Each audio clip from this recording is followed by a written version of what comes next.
இந்த கொஸ்டினை பாருங்கள், அப்படியே டேரெக்டாக ஸ்கூல் புக்கில் எல்லாமே இல்லை, முதல் 2 ஸ்கூல் புக்கில் இருக்குது. நம்மளுக்கு தெரியும் 91வது சட்ட திருத்தம் என்ன கேட்டால், அமைச்சர்கள் குழுவில் பிரதமர் உட்பட எத்தனை பேர் 15 விழுக்காடு மேல் தாண்டக்கூடாது அப்படிங்கிறதான் குறிப்பிட்டிருப்பாங்க. 102வது அமெண்ட்மெண்ட் அப்படியே ஸ்கூல் புக்கில் இருக்குது. பிற்படுத்த வகுப்பீட்டினர் தகுதி ஆணையத்திற்கான அரசியலமைப்பு தகுதியை வழங்குகிறது கொடுத்துருக்காங்களா.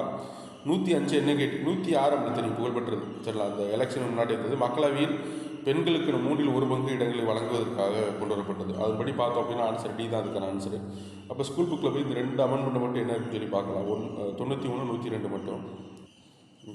இங்கே பாருங்கள், 91 அப்படிங்கிறது அமைச்சர்கள் எண்ணிக்கையில் மொத்த அமைச்சர்கள் எண்ணிக்கை பிரதமர் உட்பட 15 வயசுக்கு அதிகமாகக்கூடாது அப்படிங்கிறது தான். 75ல் 1 ஆவையும், மாநிலங்களில் எண்ணிக்கைன்னா 15 ஆகக்கூடாது. 164 1 ஆவையும் கொண்டு வந்தாங்க தெரியல. அப்படியே ஸ்கூல் புக்கில் இருக்கலாம். அடுத்ததை போய் பார்க்குறப்ப 102வது அமெண்ட்மெண்ட்டு பின்தங்கிய வகுப்பின் தேசிய ஆணையத்திற்கான அரசமைப்பு தகுதியை கொடுக்குறது தெரியல. ஸ்கூல் புக்கில் 2 அமெண்ட்மெண்ட் மட்டும் இருக்குது. இப்போ 105 106 சேர்க்கல, புதுசாக வந்ததுனால 104 105 106 மட்டும் சேர்க்காம இருக்குது.